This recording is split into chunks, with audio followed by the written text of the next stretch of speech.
Assalamualaikum warahmatullahi wabarakatuh. Ustadz, Waalaikumsalam warahmatullahi bolehkah wabarakatuh. kita memaafkan apapun dan sebesar apapun kesalahan pasangan kita selama berumah tangga dengan tujuan berumah tangga itu sebagai ladang ibadah? Terima kasih Ustadz, jazakallahu khairan. Assalamualaikum warahmatullahi wabarakatuh. Waalaikumsalam warahmatullahi wabarakatuh. Ini apa kedengaran di teman-teman di medsos ya? Baik. Jazakillahu khairan. Itu yang pertama saya ucapkan kepada ibu penelpon tadi. Semoga Allah balas ibu dengan kebaikan. Kalau ini betul apa yang ibu bahasakan dan itu terjadi pada diri ibu sendiri, saya melihat ibu salah satu dari hamba Allah yang Allah berikan petunjuk yang khusus, ya, yang luar biasa gitu. Ya, maksudnya di sini Allah pilih Anda di antara sekian banyak hambanya.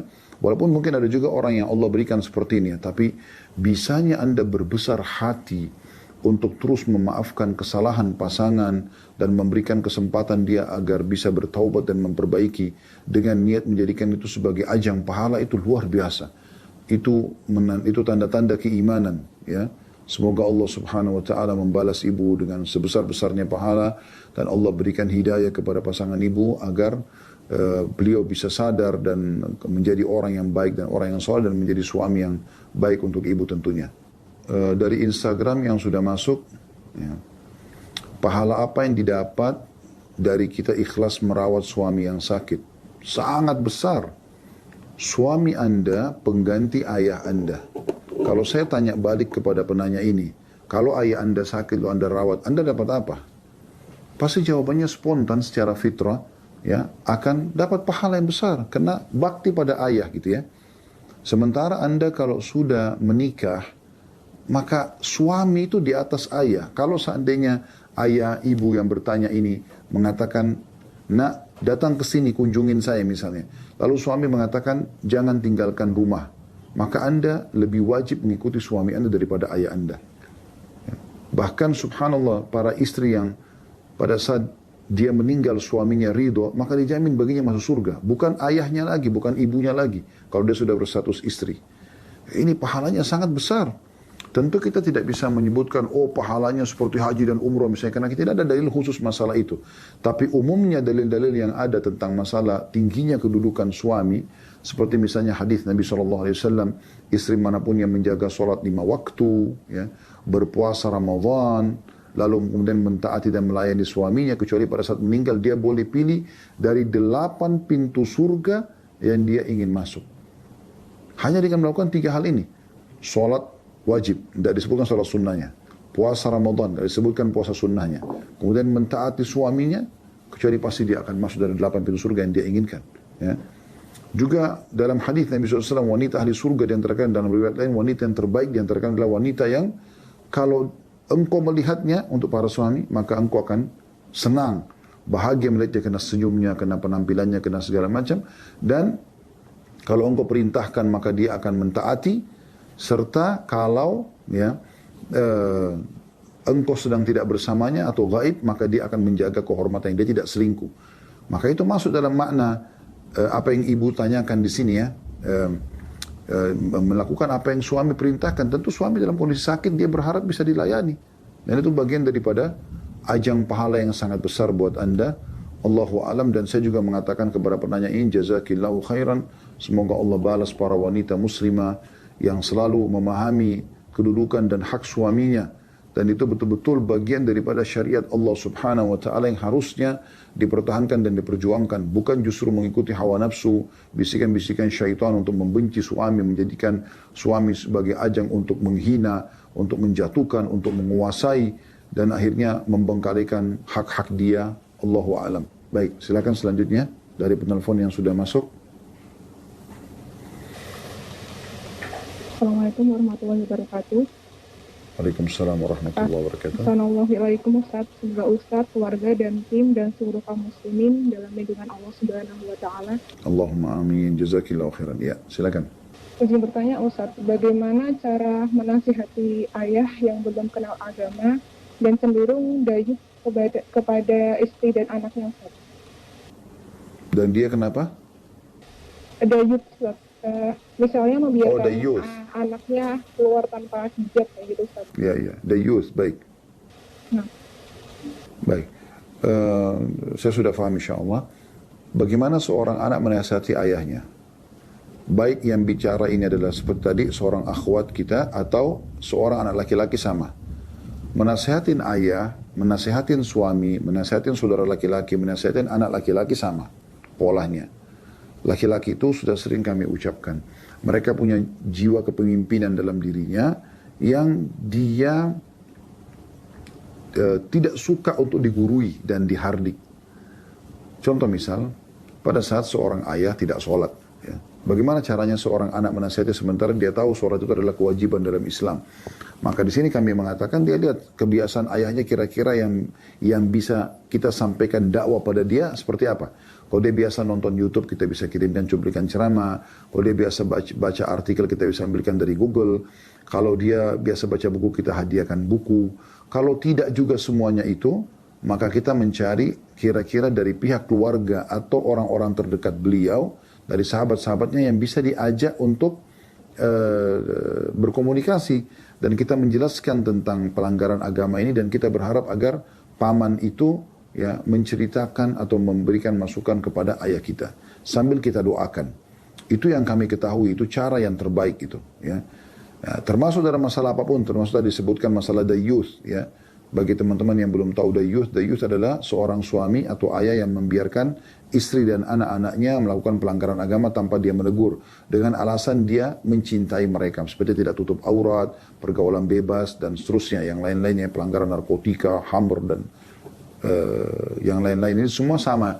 Maka sama tadi saya katakan, masuk kepada masalah yang Anda ingin sampaikan dan gunakan retorika tadi yang sudah kami sampaikan itu, insya Allah dengan menggunakan media, kalau tidak bisa media sosial maksud saya, kalau tidak bisa Anda gunakan orang ketiga sambil juga Anda doakan. Baik, pertanyaan selanjutnya yang sudah masuk di WA kami, hamba Allah seorang laki-laki 32 tahun dari Sumatera Utara, dari 0811 9001 sekian-sekian. Apakah tanggung jawab suami terhadap mertua dan orang tua kandung? Apakah tanggung jawab suami terhadap mertua dan orang tua kandung? Seperti apa langkah suami untuk mendidik istri dan anak? Baik, ada dua pertanyaan di sini ya. Kalau tanggung jawab Anda kepada orang tua kandung, wajib. Anda sudah berumah tangga atau belum? Ya. Anda berstatus suami atau ayah, tetap kalau orang tua Anda masih hidup, Anda wajib berbakti sama mereka. Dan Anda harusnya menanamkan dan memberikan pemahaman yang tepat kepada istri Anda tentang poin ini, supaya mereka faham ya tentang supaya dia faham tentang masalah kedudukan orang tua Anda yang tidak bisa ya dinomor duakan. Kalau mertua, maka ini bukan sebuah kewajiban, tapi umumnya ihsan atau perbuatan baik kepada sesama muslim dan kaum kerabat ya. Karena mertua adalah menjadi kerabat setelah kita menikah dengan anaknya. Tapi tentu dia tidak setara dengan orang tua kandung ya. Kalau pertanyaan kedua, seperti apa langkah suami untuk mendidik istri dan anak? Langkah yang terbaik adalah berikan pemahaman agama kepada mereka. Kalau istri, berikan pemahaman yang paling utama tentang kewajiban dia dalam rumah tangga sesuai dengan syariat Allah Subhanahu wa taala. Kewajiban dia adalah melayani dan mentaati suami, tidak keluar rumah tanpa izin, ya, tidak puasa sunnah kecuali dengan izin suami, melayani biologi suami, ya, melayani semua kebutuhan yang berhubungan suami di sini, kemudian juga merawat dan menjaga harta suami, rumah, ya, dan segala hal yang berhubungan dengan masalah itu. Kemudian juga menjaga dan merawat anak-anaknya. Nah, berikan pemahaman tentang masalah itu. Kalau masalah anak-anak, Anda lihat kalau anak ini yang maksudnya anak masih kecil, maka tanamkan semua pemahaman agama kepada mereka. Ya, tanamkan tentang masalah akidah, bagaimana mereka yakin tentang Allah itu ada. Anda bisa dengarkan banyak sekali ceramah-ceramah yang kita bisa dengar ya tentang masalah akidah ini, termasuk ceramah kami insya Allah Anda bisa dapatkan dari YouTube insya Allah, di playlist YouTube ada banyak tentang masalah akidah seperti kenalilah Tuhanmu kau akan bahagia, saudaraku ini adalah pondasi agamamu, kemudian saudaraku ini adalah rahasia rezekimu. Banyak judul-judul ceramah yang Anda bisa dengarkan lalu Anda tanamkan kepada anak-anak itu ya. Kemudian setelah itu Anda juga ajarkan kepada mereka hal-hal yang wajib seperti sholatnya, ya diajar tata sholat. Tentu dimulai dari Anda sendiri juga harus menguasainya. Ya, hal-hal dasar dari rukun Islam, ya, insya Allah itu cukup Anda tanamkan sambil juga Anda pilihkan lembaga pendidikan yang tepat. Hamba Allah, seorang akhwat 26 tahun ibu rumah tangga dari Banten, dari nomor 0858 0601 sekian-sekian, berbunyi bagaimana hukumnya jika membohongi status pernikahan. Suami saya mengaku perjaka dan keluarganya menyembunyikan hal itu. Dan sekarang terjadi cekcok, bolehkah saya cerai? Mohon nasihatnya. Tentu saja di sini butuh penjelasan yang lebih gamblang dari ibu ya, tapi coba saya tangkap dan mudah-mudahan saya tidak keliru dalam memahami pertanyaan ini dan juga pertanyaan saya Allah berikan taufik yang tepat sasaran. Maka di sini teman-teman sekalian, kalau ada seseorang salah satu dari pasangan membohongi statusnya, misalnya dia mengaku perjaka di sini kalau laki-laki atau dia mengaku gadis, ya kalau perempuan ternyata terbukti setelah itu dia membohongi pasangannya. Pertanyaannya apakah pasangan yang ditipu sudah boleh bercerai, suami menceraikan istrinya atau istri mengajukan perceraian untuk suaminya? Jawabannya iya. Boleh saja tentunya. Tapi dia punya khiyar, dia punya pilihan. Artinya kalau dia masih ingin membuka diri, ingin menerima permohonan maaf dan taubat dari pasangannya ini, maka itu hak dia. Tapi kalau dia tidak mau melanjutkan lagi rumah tangga, maka itu juga hak dia dan di sini suami tidak boleh ya, menahan tentunya ya, karena memang ini hal yang besar. Kenapa harus bohong dengan status? Kenapa enggak mengaku saja iya saya duda, saya janda? Kenapa enggak mengaku saja? Gitu. Dan tidak usah khawatir, kata Nabi SAW, as-sidqu tuma'nina. Jujur itu adalah ketentraman jiwa. Kenapa enggak sampaikan apa adanya? Serahkan kepada Allah Subhanahu wa taala sang pencipta. Itu bukan aib. Apakah Anda sudah tahu Khadijah radhiyallahu anha pada saat menikah dengan Nabi SAW, Nabi masih bujang, Khadijah sudah 2 kali janda. Jadi dua-dua suaminya meninggal dunia. Nabi SAW ini suami yang ketiga dan masih bujang dan jauh lebih muda daripada Khadijah. Tapi statusnya apa adanya disampaikan. Dan Nabi SAW manusia terbaik dari anak cucu Adam ini menjadi suaminya. Allah menilai hati kita. Kalau kita baik ya, kepada Allah Subhanahu wa taala, Allah akan memberikan juga pasangan yang baik. Jadi tidak perlu hanya untuk mendapatkan pasangan yang kita inginkan dari wanita yang masih gadis atau laki-laki yang masih bujang atau yang kaya atau yang punya kedudukan, lalu kita berbohong dengan status kita. Ini kan sangat menyakitkan orang di saat ketahuan Anda misalnya mengaku belum pernah menikah, tapi ternyata Anda sudah pernah menikah sebelumnya dan Anda sembunyikan. Satu waktu akan ketahuan di mana Anda mau sembunyikan itu. Tidak ada sesuatu yang akan tersembunyi seperti ini. Atau Anda pernah punya anak, lalu Anda mengatakan tidak, saya masih gadis. Padahal Anda sudah pernah melahirkan, lalu anak itu Anda sembunyikan, Anda bengkalikan. Atau Anda mengaku bujang, perjaka, padahal sebenarnya Anda sudah duda dan punya anak bahkan. Dan anak itu Anda sembunyikan. Sampai kapan Anda mau sembunyikan? Di mana ketentraman hati yang bisa Anda dapatkan dari perbuatan seperti ini? Allahul Musta'an. Allah tempat kita minta pertolongan. Dan Allahu alam, yang saya tahu keadaannya seperti saya bahasakan tadi, Anda sudah boleh mengajukan perceraian karena ada manipulasi di sini. Dan kembali kepada Anda, kalau Anda masih mau memaafkan, memberikan kesempatan, itu adalah perbuatan baik. Baik, selanjutnya dari penelpon yang sudah masuk, silakan. Halo, Assalamualaikum Ustaz. Waalaikumsalam warahmatullahi wabarakatuh. Iya Bu, silakan. Maaf Ustaz, saya hamba Allah dari Jakarta, izin bertanya Ustaz. Saya sudah menikah 1 tahun Ustaz. Kebetulan kami tinggal di rumah mertua dan saya bekerja Ustaz. Jadi dalam kurun waktu pernikahan kami yang 1 tahun, saya untuk nafkah tidak diberikan secara rutin oleh suami. Kemudian untuk anak, suami menginginkan untuk menunda anak karena dengan alasan belum siap Ustaz. Kira-kira saya harus seperti apa ya Ustaz ya? Baik, jangan ditutup dulu, saya mau tanya, suami ibu tidak kasih nafkah sama sekali? Jadi tidak rutin Ustaz. Jadi misal bulan ini, kemudian nanti 3 bulan berikutnya. Apa alasannya? Dia pernah sampaikan alasan nggak? Ya, jadi saya harus sabar karena yang beliau bekerja nantinya pun buat saya gitu Ustaz. Tetapi kalau saya tanya gitu Ustadz ya, jawabannya pasti seperti itu. Jadi agak tersinggung gitu kalau saya bertanya itu. Oke, saya mau tanya begini, supaya lebih jelas lagi, supaya saya nggak salah dalam menjelaskan nanti. Ibu pernah nggak duduk sama suami, kemudian ibu jelaskan kebutuhan itu 1 bulan, misalnya ini sampo yang kita butuhkan, ini minyak goreng, ini segala macam. Jadi kebutuhan rumah itu sekian gitu. Sudah pernah?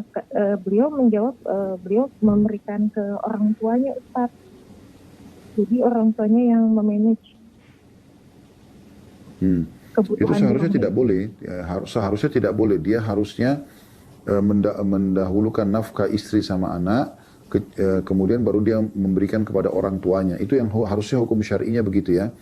Karena ini kewajiban tersendiri dalam memberikan nafkah kepada istri dan anak. Dan harus dari sumber suami ini gitu, tidak ada sumber lain. Kalau orang tuanya bisa dari dia atau bisa dari saudara-saudaranya dia yang lain. Mereka semua sebagai anak punya kewajiban berbakti sama orang tuanya gitu.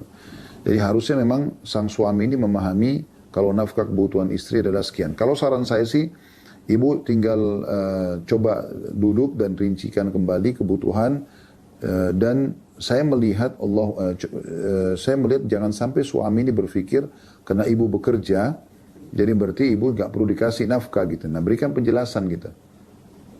Kalau saya bekerja pun itu dalam agama bisa ditanya kepada ustadz siapapun, tidak ada kewajiban saya sebenarnya untuk membiayai kalau misalnya pun saya tidak diberikan. Yang jelas saya sudah sampaikan kebutuhan rumah kita bisa dihitung sama-sama. Ini loh, kita butuh minyak goreng sekian, sampo sekian, ini sekian, segala macam sampai sudah terinci. Misalnya 3 juta rupiah, ini contoh saja. Oke, ini yang saya butuhkan. Saya minta ini tolong dirutinkan, diberikan nafkah kepada saya gitu. Ya, kalau dia bilang, bagaimana dengan gaji kamu? Saya kan tidak punya kewajiban untuk mengeluarkan gaji itu. Mungkin saya bisa tabung buat anak kita misalnya, gitu dijelaskan. Nah kalau dalam kondisi misalnya dia tidak mau, pokoknya saya tidak mau tahu, saya cuma bisa kasih kamu sekian misalnya. Ibu lihat kalau ibu itu mencukupi ya sudah ibu terima. Kalau itu tidak mencukupi, maka itu kembali kepada ibu. Kalau ibu ridho dengan itu, maka tidak ada masalah. Kalau ibu tidak ridho, berarti dia akan berdosa nanti dengan sikap yang dia lakukan itu. Baik, selanjutnya yang sudah masuk dari Instagram. Assalamualaikum warahmatullahi wabarakatuh. Ustaz, tips supaya tidak takut menikah karena trauma orang tua cerai. Bukan sebuah tolok ukur saudaraku seiman. Kalau orang tua kita gagal berumah tangga, kita juga gagal. Sahabat kita gagal, kita juga gagal. Saudara kita gagal, kita juga gagal. Tidak seperti itu pemahamannya. Ya. Belum tentu orang tua kita cerai. Itu dulu poin yang harus Anda tanamkan di benak Anda. Jadi tidak perlu traumatis. Karena Anda bisa ambil pelajaran juga dari penyebab daripada orang tua Anda bercerai. Anda bisa duduk sama ibu, ngobrol kira-kira apa sebabnya cerai dulu. Anda bisa duduk sama ayah. Lalu Anda bisa menimbang, Anda sudah dewasa, Anda bisa menimbang. Kira-kira siapa yang benar, siapa yang salah. Dan Anda jadikan pelajaran. Nanti kalau Anda sudah berumah tangga, jangan sampai terjadi hal yang sama. Misalnya, yang bertanya ini seorang ikhwah misalnya. Ya, seorang laki-laki. Maka dia ambil pelajaran dulu. Apa yang membuat mungkin ayahnya memang dalam kondisi salah. Jangan dia ulangi nanti sama istrinya. Atau yang bertanya ini seorang akhwat. Karena kita tidak jelas ini ya jenis kelaminnya. Maka dia dengar misalnya apa yang dulu ibunya lakukan. Kalau ibunya dalam kondisi salah, jangan dia lakukan nanti sama suaminya. Kemudian kami sarankan 2 hal lagi. Yang kedua, selain Anda hilangkan dulu dari benak Anda persepsi kalau apa yang terjadi pada orang tua Anda akan terjadi pada Anda, itu nggak mungkin itu. Ya, kecuali memang Anda mengikuti jejaknya secara membabi buta gitu ya. Yang kedua, Anda baca keutamaan tentang pernikahan. Anda perlu tahu nikah itu adalah ibadah. Dan tadi subhanallah jam 13.00 kita membahas tentang masalah seputar pernikahan dini. Dan banyak sekali dalil yang kami sampaikan, statement para ulama, penjelasan tentang anjuran menikah. Anda baca tentang keutamaan menikah. Dan Anda perlu tahu itu adalah ibadah kepada Allah subhanahu wa ta'ala. Sampai kata Nabi SAW kepada orang yang menolak untuk menikah, karena dia ingin lebih giat ibadah, menurut dia, kata Nabi SAW, ya, dan aku menikahi wanita, siapa yang menolak sunnahku bukan dari golonganku. Dan cukup banyak dalil berhubungan dengan masalah. Anda baca dalil-dalil tentang masalah pernikahan. Ya, dalam Al-Quran Allah subhanahu wa ta'ala mengatakan, A'udzubillahi minasyaitonir rajim wa ankihul ayyama minkum wassalihina min ibadikum wa imaikum. Nikahkanlah orang-orang yang lajang di antara kalian, suruh menikah mereka, yang bujang, yang gadis gitu kan. Dan juga hamba-hamba sahaya yang yang laki-laki dan perempuan yang sudah layak menikah di antara kalian. Ya. Kemudian yang ketiga yang Anda lakukan adalah Anda mencari pasangan yang baik. Ikhtiarnya kepada pasangan yang saleh. Kalau Anda akhwatnya, kalau Anda perempuan, dan wanita yang saleh kalau Anda laki-laki. Ya. Yang ini sudah dijanjikan oleh Nabi SAW kan untuk para wanita.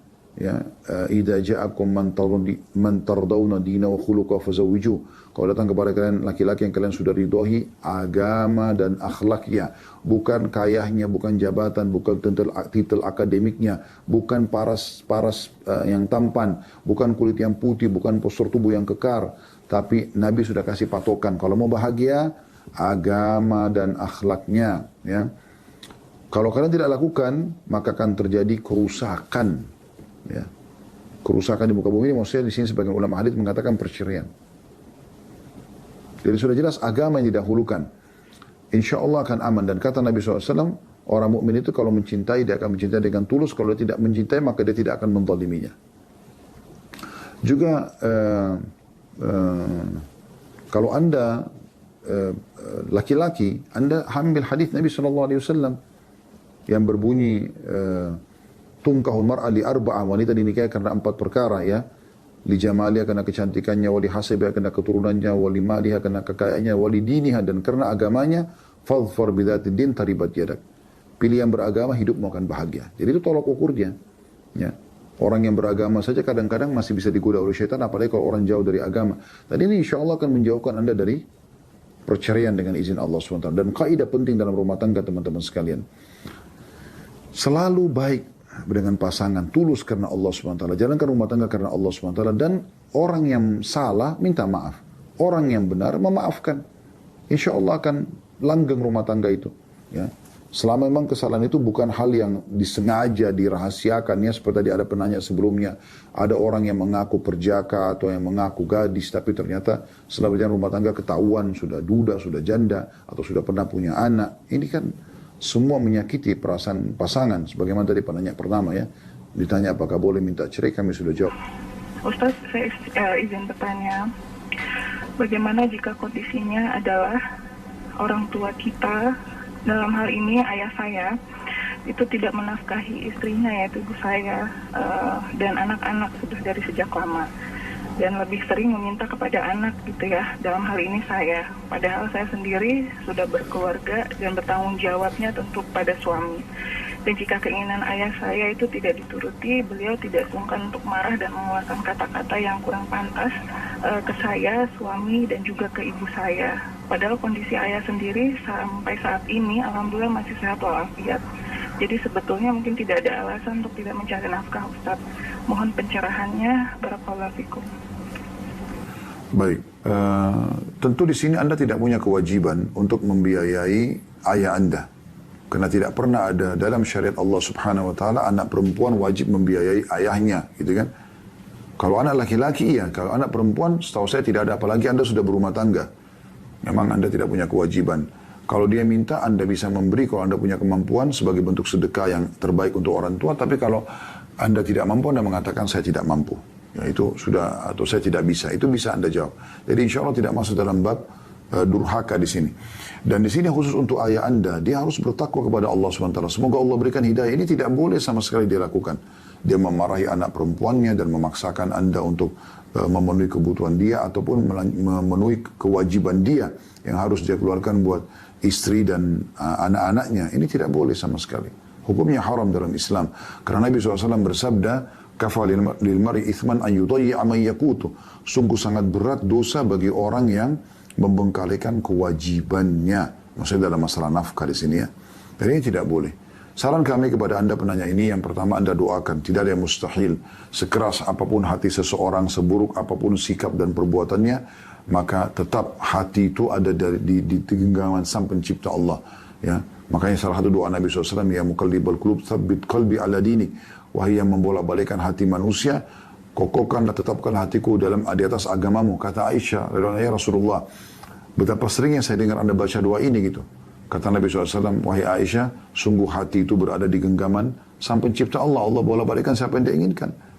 Maka Allah mampu mengubah orang yang buruk menjadi orang yang baik dengan doa. Dan doa itu senjata orang beriman, saudaraku seiman. Dia bisa menembus benteng musuh dan menghancurkan mereka. Dia bisa melunakkan hati orang yang sangat keras. Bukankah Umar bin Khattab orang yang sangat benci dengan Islam? Bukankah dia dulu tiap hari keluar menyiksa kaum muslimin? Bahkan pada saat puncak-puncak dia masuk Islam itu, dia menggunakan baju perangnya, menghengus pedangnya. Dan ini tandanya di Mekah, orang Mekah tahu kalau Umar begini berarti ada musuh yang dia mau lawan. Kalau bukan dia terbunuh, musuhnya akan terbunuh. Untuk membunuh Nabi Muhammad SAW. Tapi subhanallah dia kena doa Nabi. Nabi SAW mengatakan, ya Allah muliakanlah Islam dengan salah satu dari dua Umar. Umar bin Khattab dan Amr bin Hisham atau Abu Jahal. Lalu Allah SWT berikan hidayah Umar. Jadi tidak ada sesuatu yang mustahil. Doakan ayah Anda. Doakan, jangan putus asa. Ya, dengan penuh ketulusan di waktu mustajab sepertiga malam pada saat hujan turun antara azan dan iqamah gitu kan. Anda bersedekah, tawassul dengan amal soleh, kasih ke orang miskin. Mudah-mudahan ini menjadi penyebab dapat hidayahnya ayah Anda. Bisa. Bukan mustahil itu. Yang kedua, saran kami, tidak usah tanamkan dendam dalam hati. Ya, Anda coba bantu ayah semampunya. Lupakan saja emosionalnya beliau. Tapi selama Anda mampu, suami juga Anda ridho, bantu saja semampu Anda. Mampu saja, anggap sedekah. Bantu, karena itu orang tua.